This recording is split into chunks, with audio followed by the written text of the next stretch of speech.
So I hope that that was a meaningful experience for you in terms of davening in our own homes. Of course, we miss being here and miss being together.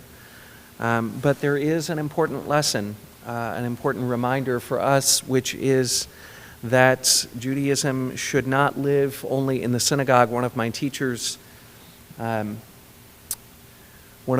Avram Infeld, once said that you measure the success of a synagogue not by what takes place in the synagogue, but by what takes place at home. That our Judaism, we come to the synagogue for renewal, for community, and yet what happens here must make a difference in the world. And in some ways, the Judaism which we live here must deepen itself around our Shabbos tables. It must deepen itself in our homes. It must deepen itself as we walk along the way, so that we said in one of the prayers, Hakol Yoducha, all of creation praises God, and that should include not only us when we are in synagogue, but that we join in the way that we work, in the way that we do business, in the way that we do acts of loving kindness, anything from helping someone to cross the street, to helping someone to find a job, to helping someone find food, to being kind to someone. All of these ways, when we take them outside of the synagogue, are ways for us to participate in the praise of God. And so I hope that you were able to connect with the liturgy, connect with the davening, and bring the Shabbat experience to you in front of the computer at home and into your homes. So the Torah portion this week, of course, we are not. I'm going to take a little bit of tea. Excuse me for 1 second. We are not taking the Torah out of the Ark because we don't have a minyan here, but we will look forward. And I just have to say that on that first Shabbat, when we do come back together and take the Torah out and process as a community, there's really just going to, I miss that, and I know you miss it too, and there's really just going to be a wonderful sense of joy. I will do my best to just bring some insights from the Torah reading, and I want to just say that I have not prepared a formal sermon with something written out. In these moments, I find it really important to just try to lean into the text for myself as a person and as a rabbi, that in studying some of the text that there's wisdom which emerges for the days in which we find ourselves. So the first teaching that we're really just going to focus on the first few verses of the Torah portion. We are beginning Sefer Vayikra. We're beginning the book of Leviticus, the third book of the Torah. We read in the Torah portion about different gifts that can be brought. In the first chapter, very importantly, if one is able, one brings a large gift from the flock, an offering of cattle. If you're not able to bring something that big, then you bring a goat or a sheep. And if you are unable to bring that, then either a pigeon or even just some flour, an offering called a mincha. And we see just already a lesson emerging, which is that while we are asked to give of something of ourselves, it's not the size of the gift that matters. Judaism already had I guess it's a regressive tax, or this idea that everyone should give, but those who have more should give more, and those who have less can give less. Rashi very beautifully thinks about the fact that when a person who's very poor brings a pigeon, that the feathers of a pigeon actually smell quite terrible when they're burning. And Rashi says on there that that fragrance is wonderful, not for human beings, but for God, because God appreciates the offering of a poor person, perhaps most of all. And just, I think that that's a really important framing for us, that when we are giving, that we each give of what we can. There's so much need in the world right now. And also to know that that what is asked of us is to give meaningfully, but that the whatever it is that we can give already built into the system is what's asked of us, and nothing more and nothing less. There are offerings described of well-being, a korban todah, a korban just to say thank you, a good reminder, especially on Shabbat, that it's always good to acknowledge all of the gifts that we have in the world. That practice of gratitude, we do it around the Shabbat table. We go around each Shabbat and say one thing that we're grateful for from the week which has passed, because being grateful isn't something that just happens when you get something. It's actually a practice. It's a way of seeing. It's a discipline. And here in the Torah we have that practice of bringing a korban todah, of just being grateful, not when we need something, but when we have what we need, that we give that gift of acknowledgement. And there also is an interesting aspect of the Torah portion. It says, if a regular person makes a mistake, commits a sin, then this is what you bring.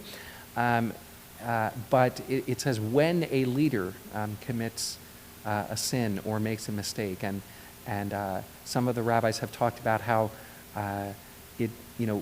each one of us might or might not make a mistake, but when we are put into the position of leadership, it is almost inevitable that we will do something wrong and make a mistake, and I think a very, very important piece of that that I try, and I know I likely don't succeed fully. I'm sure I fail many times, but try to, when we do make a mistake, to just own that, and to apologize and to acknowledge it. So that's a little layout of the different types of sacrifices that are in the Torah portion. The teaching, there are a few teachings that I want to give over. One is from one of my teachers at the Hartman Institute, named Donnie Segel, who's a dear and sweet teacher who I hope we can bring to Bethel. And he sent us a teaching before Shabbat from Jerusalem that I thought was very beautiful. Of course, now I don't have my Rashi with us, but I think I can remember what he said. The beginning of the Torah portion, it begins, Vayikra el Moshe, that God called to Moshe, Vayidaber Adonai, and God, Elav, and God spoke to Moshe. So God called to Moshe, God called to Moshe and spoke to him, Vayidaber Adonai Elav, and spoke to him, Me'ohel Moed, from the tent of meeting, Lemor, saying. And what Rashi notices is that in this span of this first verse, you have three different verbs for speaking, or talking, or calling. So you have Vayikra, God called to Moshe, and then God spoke to him, and then from the tent of meeting, saying. And Rashi says, before any of the diburim, before any of the speaking, before any of the amurim, any of the sayings, before any of the tzivuim, any of the commandments, because what's to follow are all of the commandments, there is kadmat kri'ah, which Rashi calls lashon chiba, that before any of the speaking and the talking and the commandments, there's calling, okay, which Rashi says is lashon chiba, which means It is the language of love, the language of affection. And, Donnie pointed out that in a traditional yeshiva, this is the first, the traditional yeshiva begins the education of young children with the book of Leviticus. And there are many reasons for why that is the case. One of the rabbis say that just as the sacrifices purify us, it is children who are pure, and so there's a match of content to the material. But Donnie Segal says he imagines that Rashi, in commenting this way on the first verse that children are going to be learning in Cheder, in school, that what Rashi is doing is actually speaking to the teachers. And he's saying to the teachers, before you get into all of the commandments, before you get into all of the speaking, all of the details, all of the content, you first have to do this thing called kri'ah. You first have to, which is a language of love.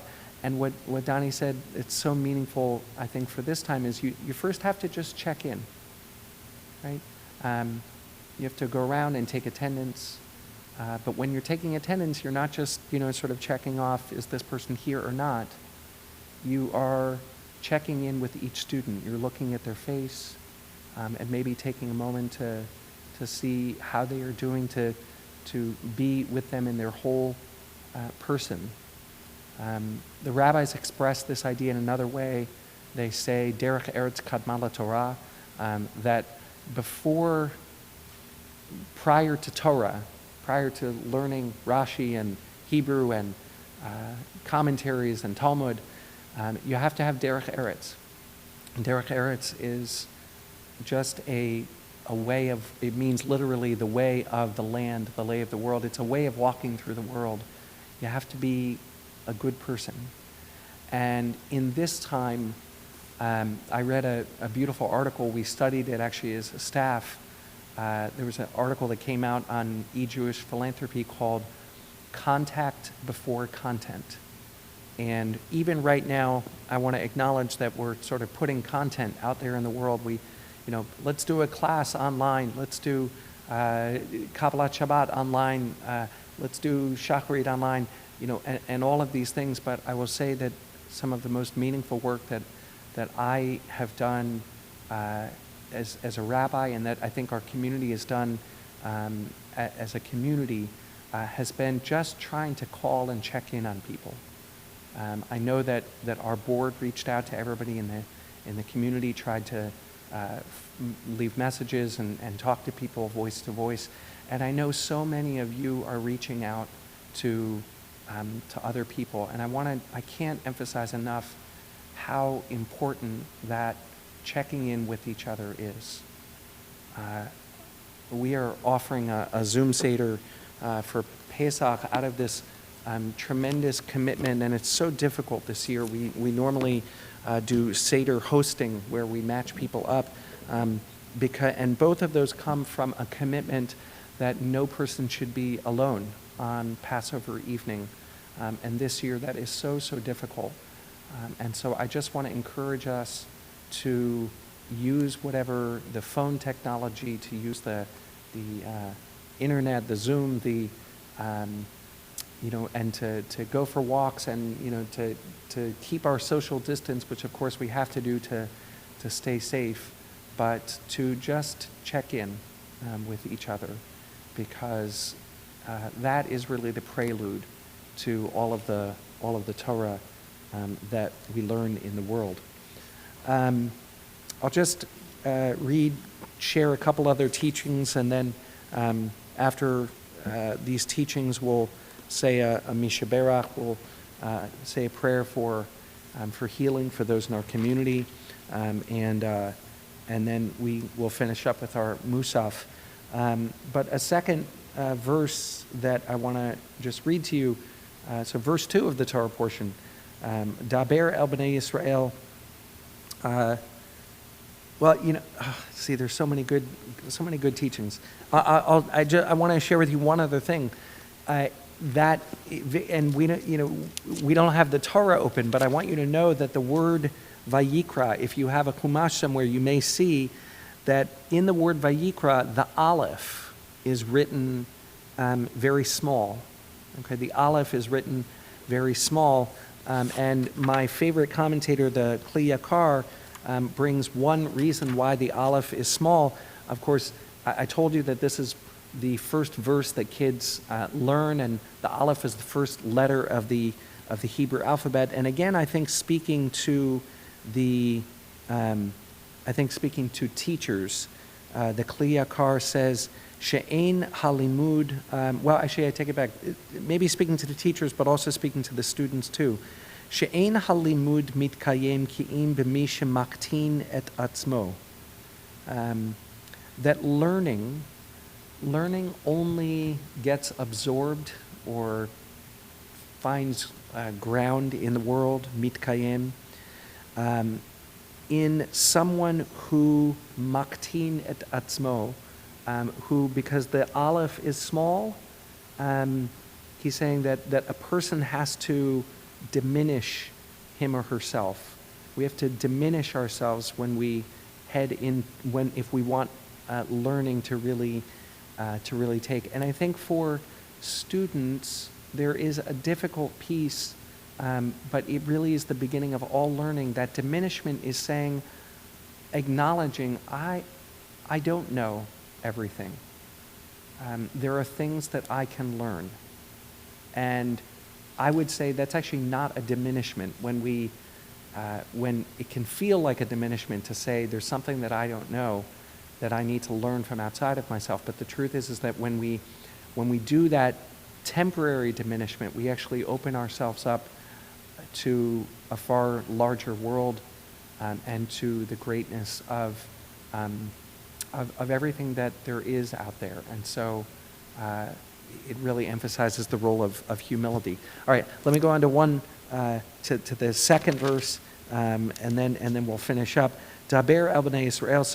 So God says to Moshe, speak to the people Israel, v'amarta alehem, and say to them, and this is the first of those commandments about sacrifices in the book of Vayikra. Adam ki yakriv mikem korban la'Adonai.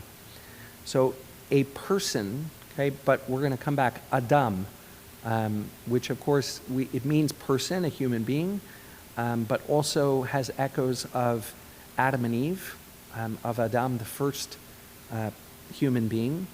Ki yakriv mikem, when a person yakriv sacrifices, I want you to know that the word korban, yakriv, is the same word as karov, which means close. So a sacrifice is something that brings us close to God. A sacrifice is something that brings us, when we make a sacrifice for someone else, it brings us close to community. It brings us close in the relationship. If we make a sacrifice by contributing to the community, it brings us close.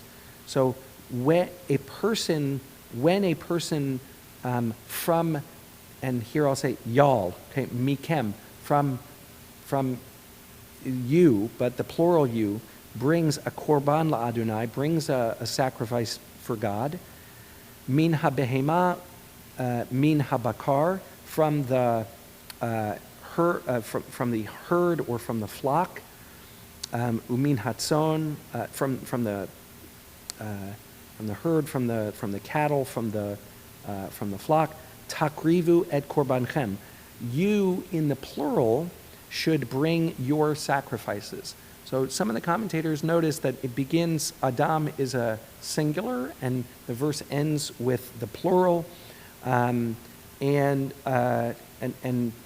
so that's one question that we're going to talk about, and then also this idea of Adam. So the Kli Yakar, it wants to understand. He immediately, when he's trying to explain why does it go from the singular to the plural, He gives a couple of answers, but he ultimately says that it's a hint back to the singular is each one of us, but when each one of us brings a lesson, we have to remember the two mistakes that Cain and Abel made when they brought the first sacrifices. Okay, so we're talking about sacrifice, and the first sacrifice that we have recorded in the Torah is Cain and Abel. And of course, that story didn't go very well.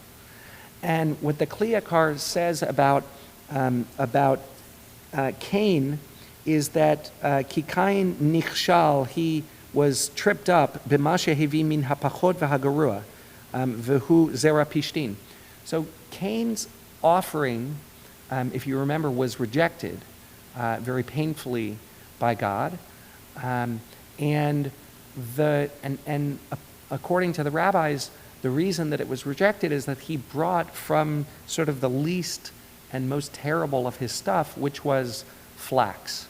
Okay, and that is going to be compared to Hevel, who brings an animal. And so there was a sense that Cain, when he was making a sacrifice, he did make a sacrifice, but he didn't give what he was able. He didn't give of his best. He sort of, and so that's one mistake. And then the other thing that we're supposed to learn, according to the Kli Yakar, is that Hevel, afal pi shehevi mi bichorot sono, even though Hevel brought from the firstlings of his flock, mikol makom lo tov asa, nevertheless it wasn't good. Shelo nitarer el hakorban me'atzmo. He went second. He only brought a korban because he saw Cain bring a korban. V'lo nisareis lamitzvah zo me'atzmo. It didn't come from his own inspiration. It came basically, he saw, oh, my brother did it, I should probably do that too. And so the Kli Yakar is saying what we learn from the fact that it goes from the singular to the plural is that he's teaching a very he's teaching a very deep lesson about how it is that we should give to God, and how it is that we should give to in our relationships to the people we love and to our community and to the world, which is that ideally we will, first of all, that we should give ideally not because we see everybody else doing it, but we want to create within ourselves a deep motivation to give of ourselves to others. We know Maimonides, ladder, look, in fundraising, what they say is that, most people give because they're asked. And that's true. It's true. Most people, just, you need to be asked in order to awaken that giving. But we know that if we're in a relationship and the person who we deeply care about, if we need to ask for things, when they give it, it still is helpful and it's still meaningful, but it's very different when we have to ask. And so the Kli Yakar is saying we can first of all learn from Hevel, from Abel, that when we give, it should be something that comes. We want to train ourselves to be people who give to others. I want to say in this time, there are so many doctors, so many nurses, so many people who are on the front lines of fighting the coronavirus, but so many teachers and so many people delivering meals, and so many people in so many different ways who are not waiting to be asked, but just giving of themselves. And that second lesson that we learn from Cain is that we should give of our best. That we that actually and giving of our best is knowing that it's actually what we give away that is eternal. And so we shouldn't say to ourselves, well, I'm going to keep the best for me, because that's what really matters, but I'll also give to others. The Kli Yakar is saying, no, it's actually what we give away is what is eternal and what lasts. What we give to other people, that should be the best. I think those are some wonderful and important lessons from our Torah portion. And my prayer, I know that the way in which we will not only make it through to the other side of this moment for our community and this moment for our world, I do have faith that we will. And one of the ways that I find that faith is by seeing the way in which we give to each other. Shabbat Shalom. Shabbat Shalom.